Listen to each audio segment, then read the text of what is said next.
Olá mundo, tudo bem? Sejam bem-vindos a mais um episódio do podcast Vida de Programador. O podcast mais legal entre aqueles que você fala em zeros e uns. Na verdade isso pode soar meio estranho, né? Porque tem vários assim, mas tudo bem. Seguimos adiante.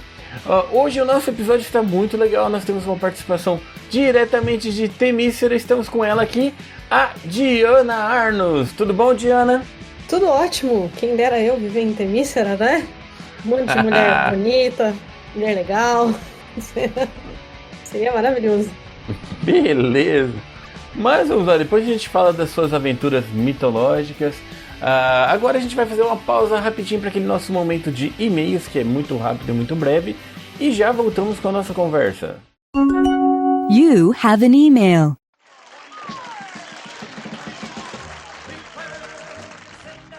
Vocês podem mandar mensagem pelo e-mail podcast@vidadeprogramador.com.br ou então vocês podem mandar mensagem pelo WhatsApp 44 99 101042. Sim, é 4499 101042.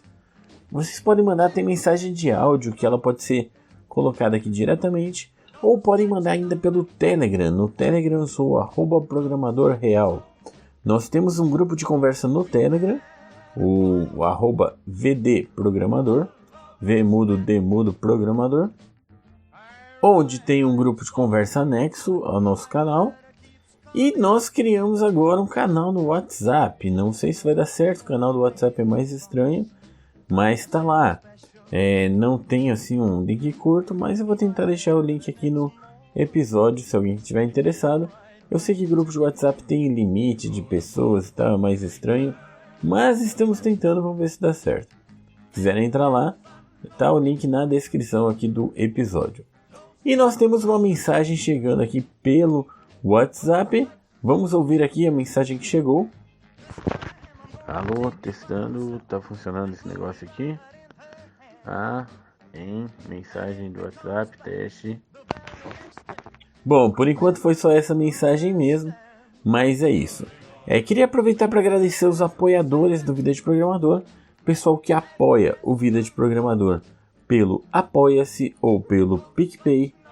Muito obrigado pelo apoio de vocês. O apoio de vocês é muito importante para o Vida de Programador, tanto para o podcast, quanto para o canal no YouTube, quanto para as tirinhas.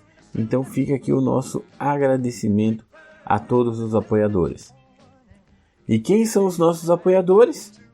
Adilson Magalhães, Gustavo Guanabara, Adriel Pinheiro, Davi Anabuki, Marcelo da Alcântara, Marcelo Hashimoto, Luciano Shinoda, José Wellington, Jorge Alfredique, Michel Wilhelm, Wagner Rogério Leva, Valdecir Carvalho, Alberto Iano, Felipe Pinto, Renato Piovesano e Vitor Dutra Freire. Muito obrigado pelo apoio de vocês. O apoio de vocês é essencial para o nosso projeto funcionar. E se vocês que estão ouvindo também quiserem apoiar, vocês podem entrar no apoia.se/vida de programador ou no picpay.me/vida de programador.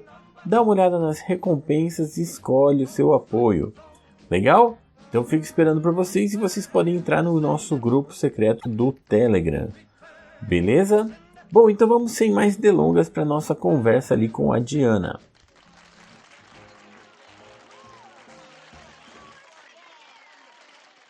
E para aproveitar, já que você está aqui com a gente, Diana, você também quer ler os seus e-mails? Os meus e-mails? Pode ser os de trabalho? Fica à vontade, o que você quiser, período de e-mails aqui, spams, propostas de príncipe da Nigéria, o que você quiser. Opa, vamos pegar aqueles enlarge your tool. Tudo bem, vamos pular essa parte então. Mas que bom que você está aqui, todo mundo está muito ansioso para te ouvir falar, porque nós temos milhares e milhares e milhares de pedidos. Queremos a Diana Arnos aqui, vamos falar com ela então. Mas para quem não conhece, vamos apresentar do começo. A Diana, ela é uma programadora que está nessa área ingrata de TI, certo? Mas é uma área muito legal. Programa em PHP, que é a parte mais importante para a gente conversar hoje. Mas eu vou deixar você se apresentar, que eu acho que a sua apresentação deve ficar muito melhor do que a minha, né? Diana, fica à vontade. Diz pro pessoal quem você é, o que você faz, Uou! o que você gosta de comer.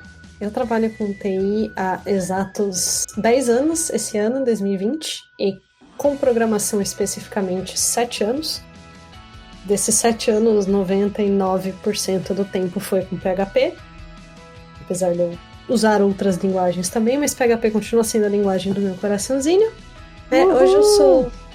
Hoje eu sou Senior Software Engineer pela Get Feedback Digital, que é uma empresa da SurveyMonkey, e eu estou morando na Holanda.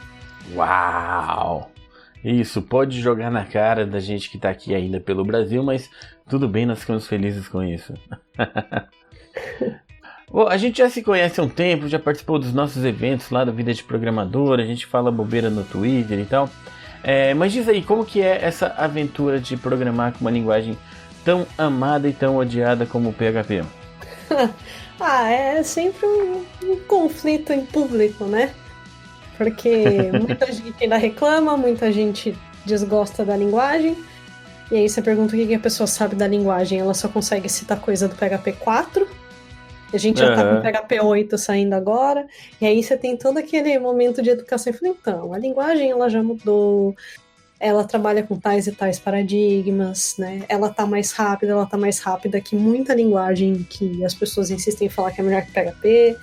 Então, você tem que estar preparado, assim, principalmente quando você fala que você construiu a sua carreira em cima do PHP, as pessoas sempre te olham tipo, como assim? Mas você ganha dinheiro com isso? Eu falo, não só ganho dinheiro, como eu saí do país por causa do PHP. Uau. Não, isso é muito legal. E o PHP, ele é uma linguagem assim que, pra falar a verdade, eu era muito bom em PHP, eu me considerava muito bom em PHP, até praticamente eu começar a vida de programador e ficar mais relaxado. Então eu sou um ótimo programador PHP 5, já atualizei várias coisas para PHP 7 na minha cabeça também. Mas eu acho isso legal, porque ele deixa você, mesmo que você saiba coisas de lá de trás, ainda é compatível, funciona bem. E eu acho que, eu costumo dizer que o PHP te considera inteligente, né? Ele deixa você fazer o que você quiser. Às vezes ele erra, né? Às vezes ele se engana, e aí saem umas coisas estranhas. Mas assim. Mas sempre a retrocompatibilidade, né, sempre foi um fator muito importante para a comunidade do PHP. Mas como isso começou a causar uns probleminhas e algumas polêmicas, desde o PHP 7, a linguagem tem sido um pouco mais agressiva em tornar deprecated, né? Em abandonar algumas coisas e falar, a partir da próxima versão, não adianta que não vai funcionar. Então, tem muita coisa nova que tá perdendo retrocompatibilidade mesmo. Então, a linguagem ela tá mudando um pouco nesse sentido, apesar deles sempre fazerem um esforço para tentar quebrar o menos possível. Não, isso é legal. Tanto que o código de PHP 3 e 4 também durou muito tempo, né, funcionando. Sim. Mas uma coisa que eu acho legal é que eu sempre fui um programador de programar com a documentação embaixo do braço, né? E eu sempre achei muito legal essa parte de que quando você tem uma coisa deprecated, eles já avisam bem antes, né? Eu lembro que onde eu trabalhava eu já colocava tudo assim, avisando todo mundo, isso aqui a gente usa, mas vai ficar depreciado, né? Então vamos já parar de usar. Eu acho bacana essa forma de trabalhar. Mas assim, pra gente não ficar focando no PHP, eu tenho uma curiosidade muito grande que eu quero até te perguntar mais disso. Como que é essa aventura de sair do país? Porque eu tenho muita gente que me pergunta disso, como que eu faço, qual é o melhor caminho e tal. Como que foi pra você essa parte? Foi meio de sopetão, talvez. Não foi tão de sopetão assim, né? Um ano atrás, eu tava aqui na Holanda. Exatamente um ano atrás eu tava aqui, porque eu vim dar uma palestra na SymphonyCon. Ano passado, aqui na Holanda, as pessoas me perguntavam, você quer sair do país? Eu falava, não vou sair do país. Aí eu cheguei a visitar o escritório da empresa que eu trabalho agora, que ironicamente eu ainda não fui pro escritório, por motivos de pandemia, né? Mas eu cheguei aí, eu tomei a cerveja deles, eu joguei videogame com a galera, conheci um monte de gente e falaram, já que você tá aqui, por que você não aproveita e você participa do processo seletivo. Eu falei, não, eu não vou sair do Brasil. E aí, estamos aqui 1 ano depois da empresa que eu falei que eu não ia fazer o processo seletivo e tudo mais. E aí, Mas você não fez lá na época presencial, não? Não fiz nada. Eu não tava procurando, assim, é que eu acho que pra falar bem a verdade, eu não queria sair do país por causa da banda, né? Que eu canto numa banda de heavy metal, e por causa das minhas práticas do Kung Fu, que sempre foram coisas muito importantes pra mim. E aí eu queria pelo menos terminar a minha formação no Kung Fu, que talvez fosse levar uns 10 anos aí ainda. Mas eu acho que a situação do país começou a me incomodar demais, né? Não, o cenário em geral, a política, a vida das pessoas, as coisas no mercado ficando muito caras, sabe? R$40 um saco de arroz. E aí... Aí eu comecei a pensar e se? Porque eu já tinha sido convidada para alguns processos seletivos. Tanto de inbox que chega no LinkedIn, assim, a galera, tal empresa tá contratando, faz aqui, a gente paga o visto, quanto convite de pessoas que eu conheço, que estão em outros países, eu falava, não quero. Só que aí eu comecei a olhar os convites, de repente eu comecei a pensar, e se? Aí o meu marido falou, larga não de ser besta, sabe? A gente se vira, né? Vai ser melhor. Aí eu comecei a tentar pensar um pouco mais em termos de família mesmo, né? O que ia ser melhor pra mim, pro meu marido? A gente planeja ter filho em algum momento também, mesmo que seja adotado, né? Aí eu falei, vou tentar. E aí eu me abri pra possibilidade. Então eu efetivamente comecei a buscar vagas no exterior, né? Coincidentemente, quando eu mais comecei a procurar, menos convite eu recebi, acho que as pessoas desistiram, né? E aí eu agora o negócio ficou sério, vamos pensar bem se a gente chamar ela ou não. Eu falei, agora a gente não vai ser por educação, né? Porque se agora a gente chamar, ela vem. Por aí. Aí eu vi que, assim, muita empresa... Eu cheguei a participar de processo da Amazon, algumas empresas grandes também, e eles cobram muito a questão de resolução de algoritmo, né? Eu passei agora também na Get Feedback, na antiga Usability. Eu tive que fazer um teste desse também, mas foi muito mais voltado para pair programming, apesar de eu ter achado mais difícil do que todos os outros que eu fiz. Não era uma prova, né? Que geralmente você entra, antes mesmo, você faz uma entrevista com a RH, né? Isso em geral das empresas que eu participei no processo seletivo. Porque aí eles têm que ver seu inglês, porque, bom, você tá para sair do país, então o inglês é importante. Não precisa ser tão bom quanto as pessoas acham que tem que ser. Né? Que isso eu falo para todo mundo, o povo não acredita. Você só tem que conseguir se comunicar, e geralmente as pessoas às vezes não conseguem porque elas entram em pânico. Porque elas ficam, ai meu Deus, estão falando inglês comigo, então... Só relaxar, você só tem que saber se comunicar, sabe? O básico, entende a ideia do que estão te falando e responde. Pode ter sotaque, pode falar. Eu falei em várias entrevistas, eu falei assim, nossa, eu não lembro como eu falo isso em inglês. Aí eu tentava explicar pra pessoa mais ou menos o que era e ela falava, tal coisa. Isso, tal coisa. Então é uma questão de perder o medo. Aí geralmente você tem essa primeira entrevista, que é pra ver sua capacidade de comunicação em inglês e o fit cultural, né? E tirar os loucos, né? Eu falei, esse aqui então, dá pra ver que eu enganei muito bem nessa entrevista.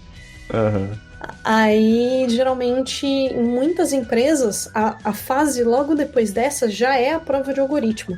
Só que não é um whiteboard, né, que eles falam que é entrevista de quadro branco ou pair programming. Geralmente, eles te mandam um link para um site de análise de candidato que você tem, 2 horas ou 1h30 para resolver 2 ou 3 algoritmos.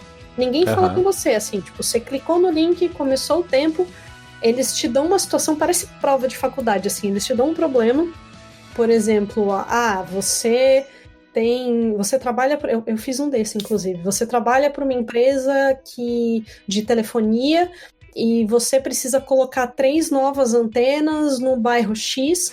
E aí tem o desenho do mapa do bairro, o bairro é dividido em tantos quarteirões, e aí essas 3 antenas precisam ser colocadas até tanto de distância. Como que você posiciona essas antenas? Então, você não tem tempo de sentar e ficar tentando achar o caminho sozinho, não tem jeito. Você tem que ter estudado antes, aí você tem que bater o olho no problema, você já tem que saber, opa, eu vou resolver isso com um algoritmo de menor caminho. Aí você já tem que ter um repertório de algoritmos de menor caminho para você tentar achar o melhor para você já descer codando. Eu não gosto desse tipo de problema, porque algoritmo, para mim, sempre foi uma dificuldade em termos, assim, de já bater o olho e, tem algoritmo X, e agora eu vou codar no algoritmo X. Tipo, eu sou uma máquina, eu sou um Mr. Rock. Eu sempre fui uma pessoa mais de system design, de design de código também, eu consigo trabalhar com abstrações, eu gosto muito. Agora, o algoritmo de bater o olho, e aí eu já tomei bomba, em algumas das primeiras entrevistas que eu fiz, eu falei, tá, eu vou estudar. E aí era tipo... Pelo menos eu botei a métrica, né, para mim, o objetivo ali de pelo menos uma vez por dia eu ia tentar resolver pelo menos um algoritmo. Então eu entrava todo dia no HackerRank, pegava um algoritmo e ia fazendo, aumentando o nível de dificuldade. Então eu fui assim, tomei bomba em algumas entrevistas, mas fui melhorando conforme o tempo foi passando. Eu falei, tá indo aí. Aí eu comecei a achar umas oportunidades que eram diferentes. Né, que você não tinha essa prova de tempo de algoritmo, mas não são todas, tá? Eu acho que principalmente as maiores empresas do mundo, elas têm essa etapa porque eu acho que é tipo a USP, né? Elas falam um monte de gente vai tentar mesmo, então vamos botar essa prova aqui porque a gente já filtra aí, tá tudo certo. E que aí você tem mais a questão do pair programming, que você vai direto pro quadro branco, né? Que geralmente é o que todo mundo morre de medo, que você tem que codar com alguém ali no seu ombro, tipo um papagaio, ela te dá um problema, e você tem que, tipo... E ali, você vai escrevendo código, a pessoa tá olhando, isso dá um nervoso, porque você fala, meu Deus, a pessoa tá julgando tudo que eu tô fazendo. E às vezes... isso foi remoto? Isso foi remoto, foi tudo remoto, porque já tava no meio da pandemia, né? Mas pra quem tiver curiosidade, geralmente esses exames, essas provas, elas são in loco. Né, você escreve por isso que é chamado de quadro branco, né? Você escreve no quadro com as pessoas na sala te olhando, que talvez seja um pouquinho pior. Então, eu acho que sim, você sente o bafo no cangote, né? Mas aí o que geralmente as pessoas esquecem é que que eu acho que foi algo que eu tive sorte de entender antes, que o segredo dessa etapa não é você escrever o algoritmo perfeito, é você conseguir comunicar o que você está fazendo e qual o seu raciocínio, o seu entendimento. Não significa que você não vai fazer nada. Tipo, enrolei ali pelos 40 minutos, que geralmente é um tempo mais curto. Não, você tem que mostrar e você tem que ir desenvolvendo. Então, geralmente, você acha uma solução, aí a pessoa te joga um problema do tipo, mas e se? E aí não funciona, e você tem que reescrever, e aí você vai nessa de ir reescrevendo. No fim das contas, você nunca chega na solução perfeita, porque não é esse o objetivo. Mas eu tentava treinar, quando eu pegava esses exercícios de algoritmo que eu já estava fazendo, eu tentava prestar atenção na minha linha de raciocínio para eu tentar explicar. Porque geralmente a pessoa chega e te dá o problema. O problema é X. Aí você já bate o olho e você fala, olha, de bater o olho, eu pensaria em resolver assim, assim e assado. Tipo, não dá pra enrolar. Apesar da comunicação ser o segredo, você tem que mostrar que você entende o que você tá falando. E aí, geralmente, alguém te fala, interessante, mas eu acho que a solução X não vai funcionar por isso e isso, aquilo, e a outra solução tem tal e tal problema. A solução B parece um pouco melhor, vamos tentar? Aí você fala, vamos. Aí você começa a escrever, eu tô escrevendo assim porque eu acho melhor trabalhar com arrays, porque é uma estrutura de dados X e vai funcionar melhor em tal ponto. E aí, às vezes, você trava. Isso aconteceu comigo mais de uma vez. Eu comecei a fazer e, de repente, você fala, não sei mais fazer. Aí eu parava, aí eu olhava e falei, olha, eu dei uma travada aqui. Eu tô pensando em fazer tal e tal coisa, e aí o meu raciocínio foi XYZ. Mas agora que eu cheguei aqui, eu acho que ficou faltando alguma coisa, eu não tô sabendo. Aí, geralmente, o entrevistador, ele te joga uma semente, sabe? Tipo, você pensou em fazer tal coisa? Aí você fala, pensei, ou não pensei. E aí você vai nessa de trocar ideia, bem um pair programming mesmo, até você chegar no final. Que eu acho que é o que geralmente é o que as pessoas esquecem, né? Você tem que mostrar pro entrevistador ali que, além de você ter o conhecimento técnico, por isso que você tem que apresentar o seu raciocínio e como você entendeu, mas você tem que pensar também que não tem um problema você não saber uma determinada parte ou dar uma enroscada, porque você tá num pair programming. Então, se fosse no dia a dia, como é que você ia resolver? Então, fulano, eu não consigo aqui, me dá uma ajuda? Então, tem essa jogada de bola aí. Há pouco tempo eu fiz uma tirinha sobre uma situação assim de teste e entrevista, que o rapaz falou que numa empresa ele fez de um jeito, estava errado porque era fazer do outro. Aí na outra ele fez o contrário, a empresa queria o primeiro jeito. E aí fica naquela assim, que a gente não sabe se ele tinha ou não a possibilidade de conversar com o entrevistador, né? De perguntar, tô fazendo de tal jeito, é por aí e tal, alguma coisa assim, né? Acho que esse fato do pair programming deixa interessante, né? Sim, eu vi essa tirinha, inclusive. Eu lembro dela. Ah, legal. Mas, então, essa é a fase do quadro branco. E aí, costuma fazer parte do processo também. Aí depende da empresa. Algumas é antes, algumas é depois. No caso de onde eu tô hoje, foi depois. Que aí você tem que entregar um projeto. E aí, eles te mandam uma especificação ali por e-mail, por sei lá o quê. E aí, você tem X dias para entregar o projeto. Aí, você pode trabalhar na linguagem que você domina. Aí é a hora que você tem que, deixa eu pegar aqui as minhas ferramentas, os meus recursos, porque eu preciso montar minha vitrine. Aí legal. Ali você tem que ser um pouco showman ou showwoman, mas muitas vezes é melhor você ser mais simples do que você tentar fazer uma coisa muito rebuscada e ficar meio torto, meio feio. É melhor o simples que funciona, né? Exato. E é uma coisa legal que você falou, que é uma coisa que eu acho que é uma falha, talvez na nossa área, na nossa formação, assim, que é essa parte de comunicação, né? A gente investe muito pouco nisso. Sim. Tanto que geralmente você tem aquelas piadinhas, né? Que o programador não se mistura com ninguém. Deixa ele lá no canto, sozinho, isolado, porque a gente não gosta de trabalhar com humano. E aí é nessa que você acaba perdendo, acho que umas boas oportunidades, assim. Porque... primeiro que não adianta você ser muito bom. Eu conheço muita gente que é muito melhor que eu. E não adianta você ser brilhante, você é um gênio, se ninguém sabe que você é um gênio. Então o que adianta você ser um gênio? Você não vai ter emprego também. Você tem que, se você é um gênio, você tem que saber mostrar que você é um gênio. Se você não é um gênio, que é o meu caso, eu sou lenta para aprender as coisas, é chato. Você tem que saber se comunicar de maneira que você mostre que você está interessado em aprender, até para buscar conhecimento. Então imagina, você tá lá num time onde eu tô agora.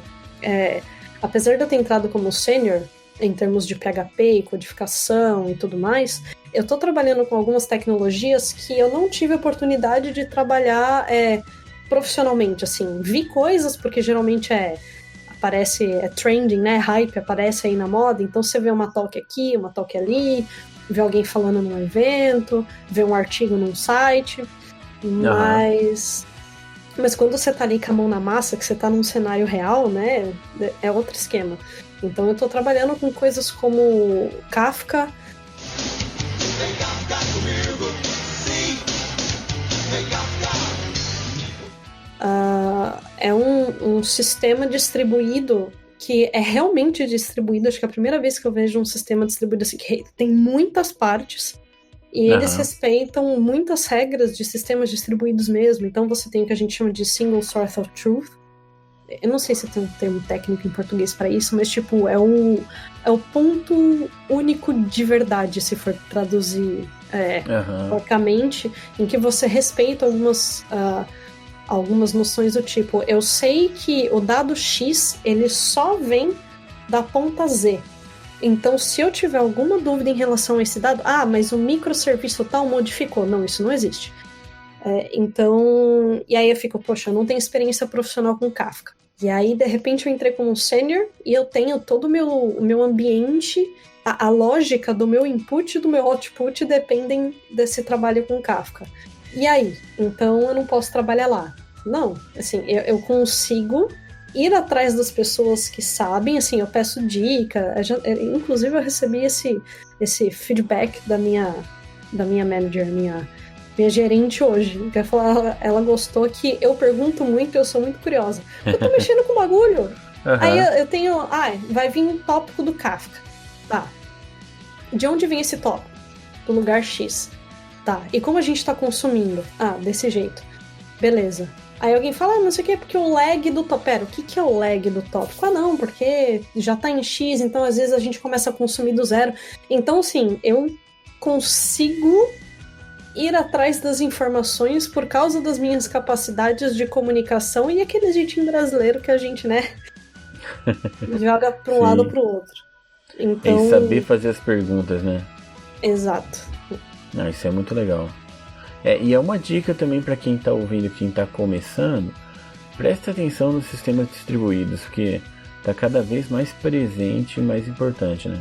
Mas deixa eu te perguntar uma coisa, o que você... Uma coisa que eu costumo dizer é que muitas coisas que a gente faz que não são de programação ajudam muito na nossa carreira, né? O que você vê assim que te ajudou na sua carreira que não é exatamente programação? Nossa, eu acho que tudo que me ajudou a trabalhar a capacidade de comunicação. Então a banda ajudou muito, principalmente para dar palestra, não só com o fato de você se acostumar com o desconforto que é estar num palco, porque é desconfortável. Às vezes o pessoal acha, não, para você é fácil, isso é mó de boa. Não, eu falo para todo mundo assim, eu aprendi a não sofrer por antecedência. Isso foi uma coisa que eu trabalhei em mim, não era natural. Então hoje eu já sou mais tranquila, a experiência ajuda também, né? Então se eu tenho uma palestra para dar daqui uma semana, hoje eu vou estar tranquila. Um dia antes eu vou estar tranquila.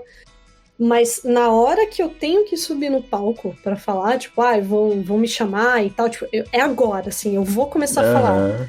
Meu amigo, mas me dá um desespero que não passa nem Wi-Fi. Eu tenho muito, muito medo ali da hora que vai começar, eu entro em pânico. Então, às vezes, isso é uma outra coisa que eu tive que trabalhar. Eu acho que tá um pouco melhor, mas eu acho que dá pra melhorar também, que é na hora que eu começo um pouco mais travada do que geralmente eu sou, por causa desse pânico ali da hora.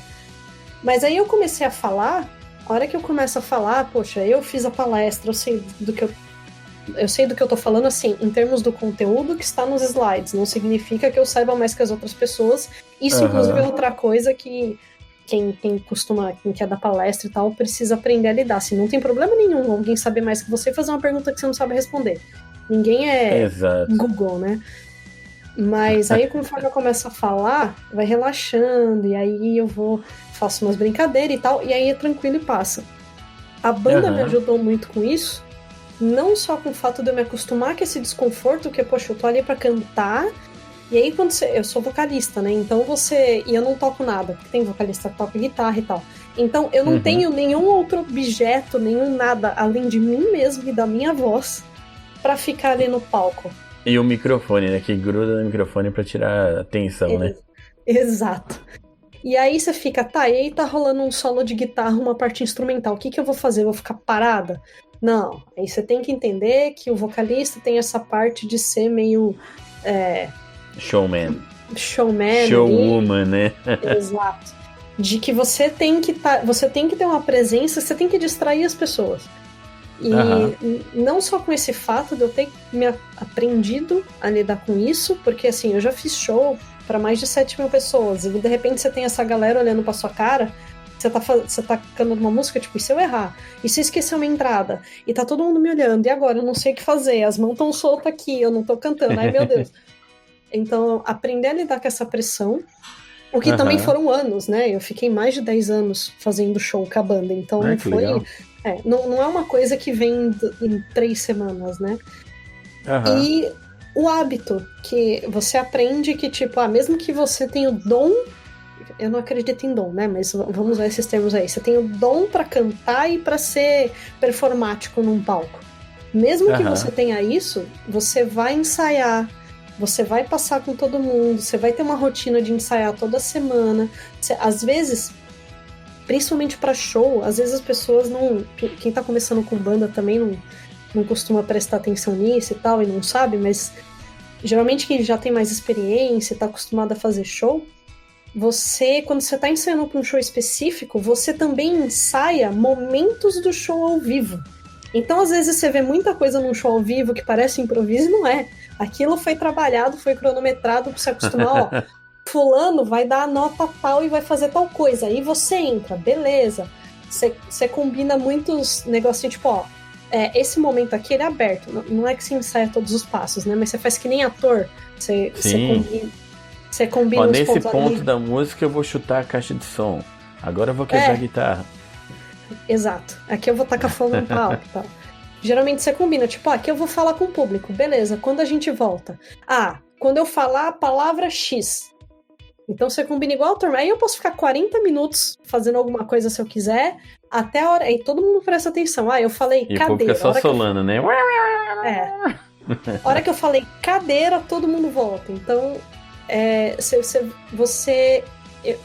a banda me ensinou que você precisa de experiência, não só experiência de ficar ensaiando, mas experiência de palco, assim. O primeiro show que você fizer vai ser uma porcaria comparado com o último show que você fez depois de 5 anos. Então, eu acho que você aprende a dar a cara a tapa também, né? Então, vou praticar, eu fiz aqui, preparei os slides, fiz um... Então, isso me ajudou muito. E aí eu acho legal. que eu acho que você acaba estendendo para outras áreas da sua carreira, né? Porque é uma coisa que a gente fala, né? O termo Kung Fu. Kung Fu, ele significa habilidade e algumas outras coisas, não necessariamente arte marcial. E você fala que uma pessoa ela tem bom Kung Fu, porque, tipo, um bom cozinheiro pode ter bom Kung Fu, porque ele é mestre na cozinha. Geralmente, o que a pessoa faz de muito bom, assim, que ela tem grande habilidade, se você prestar atenção, você vai ver que ela espalha, às vezes até sem querer, essa habilidade para outras áreas da vida. Então, acho que essa questão de comunicação, eu aprendi muito com a banda, a questão de me portar e me expressar, e isso me ajudou a entender melhor situações onde eu preciso falar com pessoas. Então me ajudou a ter mais consciência, não é nem medo. Eu ainda tenho medo, mas eu vou tipo, o não eu já tenho. I know Kung Fu. Show me. Você já misturou as duas áreas? Já botou o metal com uma palestra de programação, uma coisa de TI, alguma coisa assim? Cara, não. Eu acho que o mais perto... Vamos fazer então. Vamos fazer? O que eu vou cantar uma palestra. Não, fica legal. E deixa eu perguntar outra coisa. Palestra online. O que você acha? O mesmo frio na barriga? Assim, é um frio na barriga diferente, porque você não tem aquela pressão das pessoas estarem ali, olhando na sua cara. Porque isso é uma coisa que dá medo, mas quando você entende, você pode usar a seu favor também, né? Quando você tá ali no palco, você consegue perceber a reação das pessoas enquanto você tá dando a palestra. Então você consegue... Às vezes você tá falando um negócio, você vê, tipo, nossa, a galera tá meio entediada, né? Então deixa eu dar uma mudada aqui. E aí você muda um tom de voz, ou você repara, tipo, tô falando muito rápido e tal. Você não tem isso no online. Então eu acho que você perde essa referência, mas você tem um frio... Eu, pelo menos, né? Tenho um frio na barriga, assim, porque acaba sendo um alcance muito maior. Muito maior, porque entra mais gente. E aí eu sinto, às vezes, que eu perco meu ponto de apoio justamente porque eu não consigo ter essa resposta, né, do olhar, de ver o que a galera tá falando.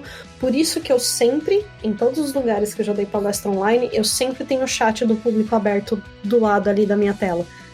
Eu comecei a praticar com isso, assim, às vezes eu não consigo responder na hora, mas só de ir vendo os comentários, eu consigo ter uma noção melhor de quem tá interagindo, quem não tá. Tipo, se tem 200 pessoas e só 3 pessoas estão comentando alguma coisa no chat, aí você fala, preciso dar um jeito de puxar. Dá uma agonia, né? Não, eu já dou palestra, sei lá, acho que há mais de 10 anos. E comecei a fazer até as palestras mais voltadas à vida de programador e tal. E eu sempre falo que eu amo ficar no palco. Eu acho muito legal a sensação de poder conversar com a plateia. Mas toda palestra, todo evento, eu tenho aquele frio na barriga. Às vezes até aquela dor de barriga antes de palestra. E palestra online é a mesma coisa. Tipo, eu vou montar as coisas de palestra, fica aquele frio na barriga.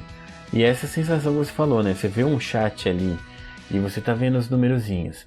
Tá, tem 20 pessoas online. Aí diminuiu, então saiu gente, entrou gente. Você não sabe se que você tá falando estava no começo ou não. O pessoal tá comentando pouco. Fica meio perdido, né? fica uma liberdade da pessoa entrar e sair na palestra, que de todo jeito você fica naquela controlando e tal. Mas é divertido, é gostoso. Acho que é uma experiência bem legal. Sim.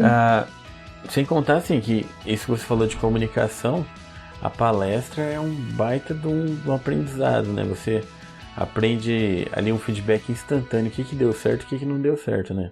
Sim. Mas eu tô pensando aqui, eu tô bolando uma ideia aqui pra gente fazer um show de metal envolvendo TI. A gente pode combinar no próximo weekend, né?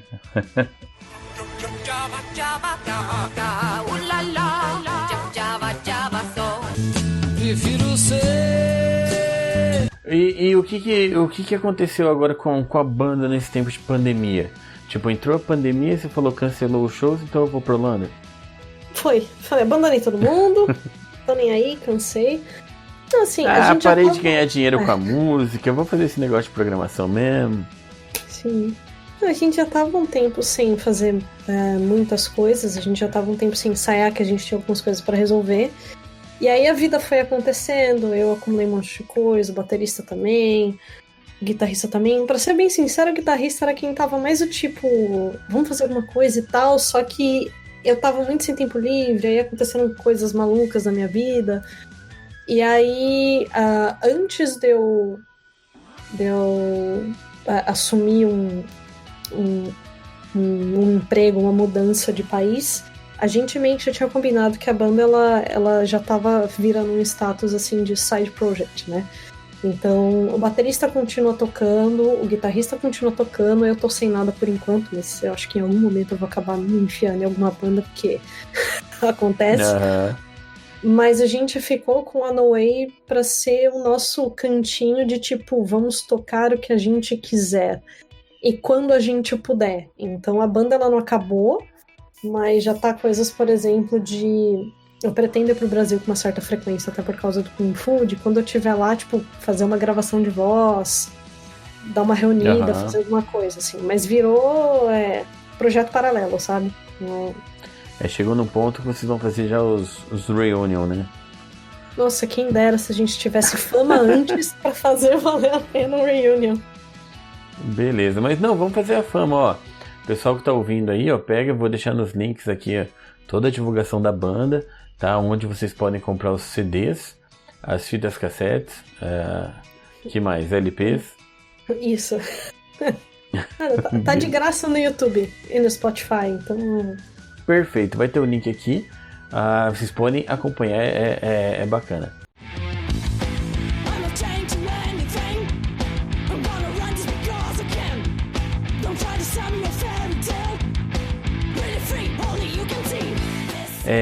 Mas assim, voltando para a programação, a gente tem bastante gente que acompanha o Vida de Programador que é velho de guerra, mas tem bastante gente começando também.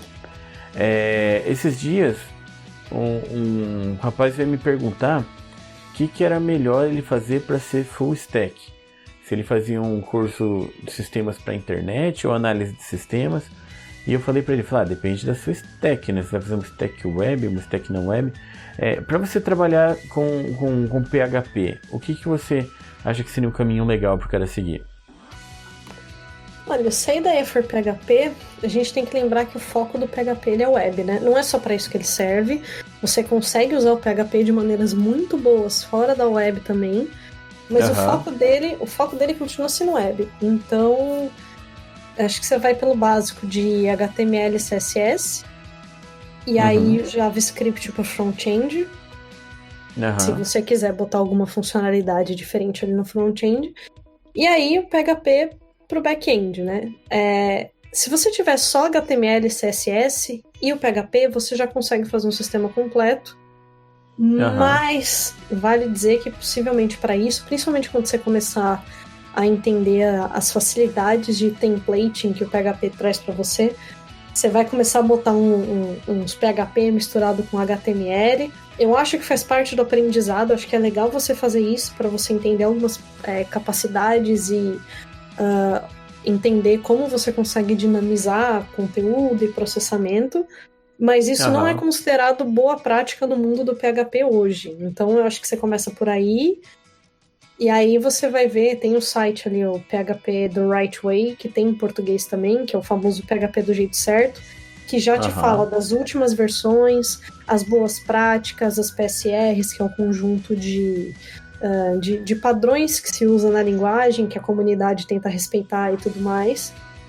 E aí você vai a partir daí. E aí você vai atrás de algum framework, né? Frameworks são interessantes. A galera vive me zoando, porque vira e mexe eu falo mal de Laravel, mas eu acho Laravel um ótimo... Eu acho Laravel um ótimo framework para começar, porque ele simplifica muitas coisas. Eu discordo de algumas coisas de arquitetura e decisões técnicas dele, discordo. Mas aí é a minha opinião pessoal.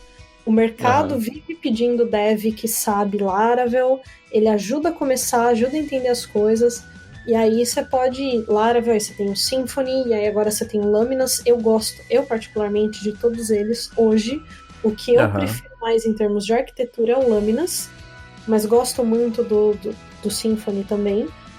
E aí, a partir daí, você vai entrar naquela onda de descobrir o seu caminho, as ferramentas que você pode usar, automatização e tudo mais.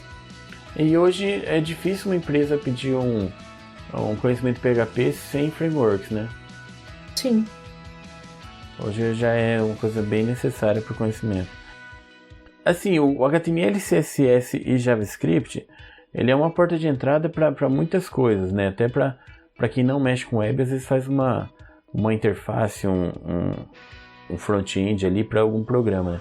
Você acha que esse conjunto HTML, CSS, JavaScript é uma recomendação para todo mundo saber assim quando está começando?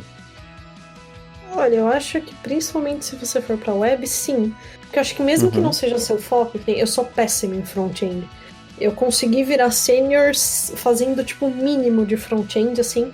Eu sou aquela pessoa que, se precisar, eu consigo resolver uns BO. Mas boas práticas, coisas mais avançadas, eu não sei. Nunca foi minha praia, por isso que eu não sou full stack, não adianta.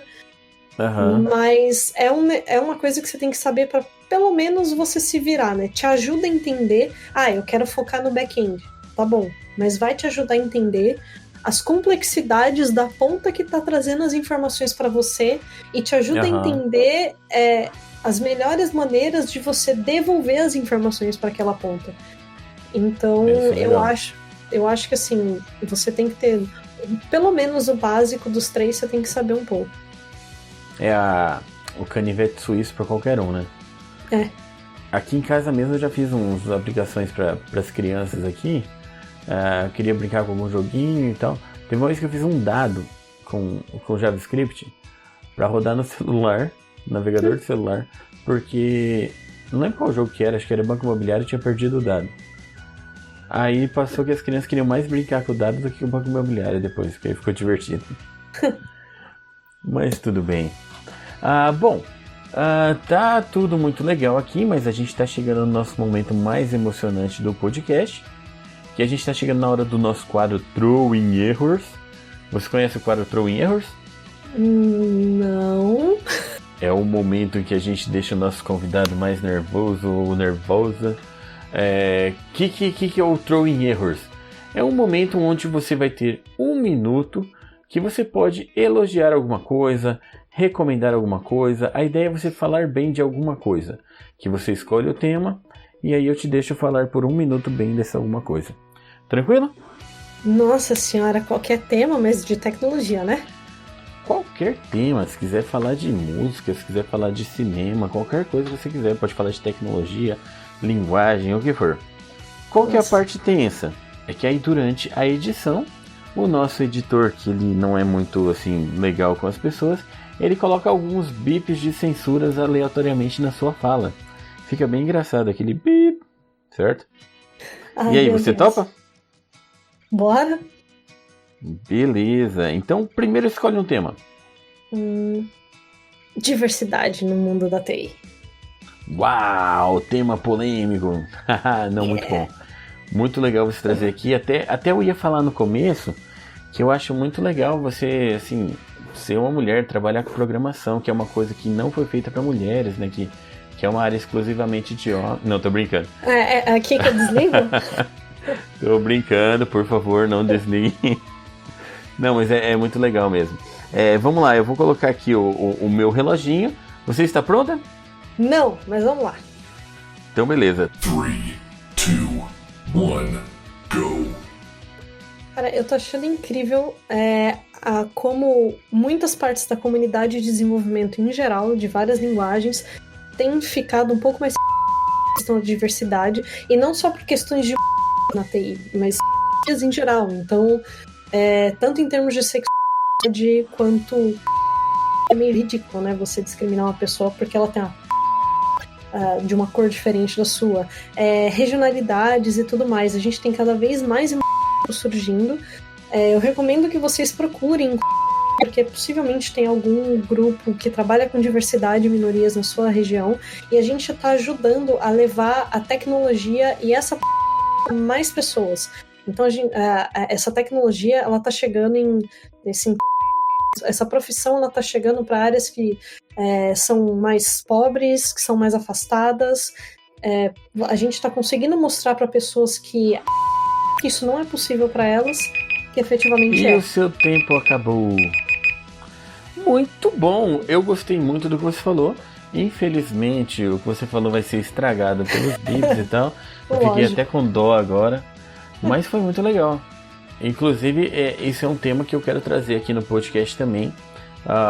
Em algum momento a gente vai ter um episódio específico para falar sobre isso, que tem muitas ações muito legais de inclusão sendo feitas na TI. E por mais sim que a nossa área seja uma área, desculpem o termo, mas bem escrota em vários sentidos assim, de discriminação, eu fico feliz que isso tem melhorado muito nos últimos anos e cada vez mais tem ações para ajudar com isso, né? Muito legal. Eu trabalhei numa empresa, para você ter uma ideia, que eu lembro que um cara, ele falou assim, isso que na época ainda o pessoal se manifestava menos, mas sentia uma liberdade mais de falar besteira.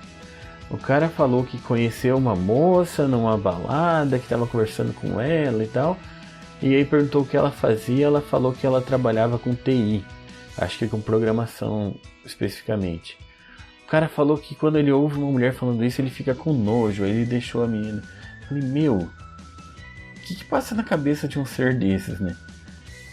Mas sei lá. Infelizmente. Assim, a parte boa é que muita coisa tá mudando. Sim. Que as partes que ainda não mudaram, a gente tem grupos e pessoas que estão fazendo uma pressão aí, né? Para as pessoas entenderem que não é bem assim. Uhum. E tá melhorando, assim. Eu posso falar como... eu me sinto meio velha falando isso, assim, mas eu consigo perceber a diferença de quando eu comecei para quando tá agora, assim. Aí, por exemplo, eu posso falar, obviamente, sobre mulheres, e aqui no meu mundinho de uma mulher branca cis, né? Uhum. Não hétero, sou bi, mas ainda assim sou uma mulher branca cis, então eu tenho os meus privilégios, e apesar de alguns anos atrás talvez eu não soubesse reconhecer isso, hoje felizmente eu consigo. Então, mesmo assim, nesse meu espectro já de privilégios, eu passei por situações e eu percebi coisas, e agora, 10 anos depois, eu consigo perceber mudanças, né? Então, Sim. a mulher ainda é minoria, que eu acho que é o que eu consigo falar mais, mas é uma minoria que é maior do que eram os tempos atrás em termos de presença, porque tem mais mulher que trabalha com isso que a gente sabe, né? Elas só não aparecem. Né? Então, as pessoas estão começando a fazer o bom e velho da cara a tapa. Tipo, eu trabalho com isso aqui sim, eu tô falando em público, agora eu vou nos eventos, eu vou falar em vídeo na internet, vocês vão me ver no Twitter, vão me ver no Instagram. E aí, quem faz isso é incrível, porque as pessoas que achavam que não tinham chance de ver, nossa, aquela mulher é negra que nem eu, e ela tá na área, então eu posso estudar isso. E aí vai atraindo mais gente. Eu só acho Isso que é eu queria que o mundo fosse um pouquinho melhor e essas coisas acontecessem de maneira um pouco mais rápidas, né? Mas, infelizmente, a gente sabe que mudanças culturais, elas são meio lentas e tem muitas barreiras a serem vencidas aí. Sim. O que você falou de dar a cara a tapa é uma coisa muito difícil mesmo quando você tem um um ambiente que tá pronto para dar o tapa, né? Que em eventos, coisas assim, tem reações ruins, negativas. O bom é isso, né? Que tá ficando mais aberto, mais leve. E eu achei legal que você falou da questão do privilégio, que eu acho que uma coisa muito boa pra gente diminuir essa distância toda é a gente reconhecer esses privilégios, né? Eu acho que eu tô no topo da cadeia dos privilégios, no meu caso, mas tudo bem. Mas é isso, tipo, você entende assim que realmente as coisas não são justas, as coisas não são iguais, e que você às vezes está numa posição de privilégio para abrir espaço para os outros, né? Isso é muito legal. Sim. Mas beleza. Bom, aqui tá começando a disparar um alarme de crianças aqui, ó. Tô começando. Mas assim, foi muito legal o nosso papo, muito legal a nossa conversa, gostei bastante. Queria te avisar já que eu sempre deixo aberto para quem está ouvindo o podcast. Vocês podem mandar muitas mensagens aqui pedindo a Diana de volta. A gente pode chamar ela para um novo episódio para a gente continuar. Talvez até para a gente fazer aquele dueto de heavy metal aqui com TI. Certo? A gente bola uma letra legal aí, ó. E também, se vocês tiverem alguma dúvida para Diana, podem mandar para mim aqui que eu posso repassar para ela. Trazer aqui de volta depois, ela manda uma mensagem, alguma coisa assim. Podem mandar suas dúvidas, mandar pelo contato aqui e beleza. Mas ainda não terminou. Fica tranquilo que não tenho nada mais constrangedor para você como o Throwing Errors, mas queria deixar aberto aqui para você, tipo, para você dar o seu recado ou passar seus contatos, links, contatos para shows.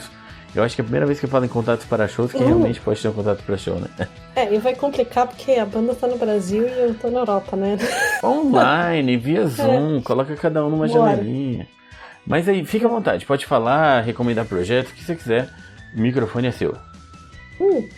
Bom, se vocês quiserem conversar um pouco mais comigo, eu gosto de conversar, pode me procurar em Twitter, Instagram com @DianaArnos. Eu não costumo usar muito Facebook, apesar de eu estar lá, mas é muito difícil eu responder alguém.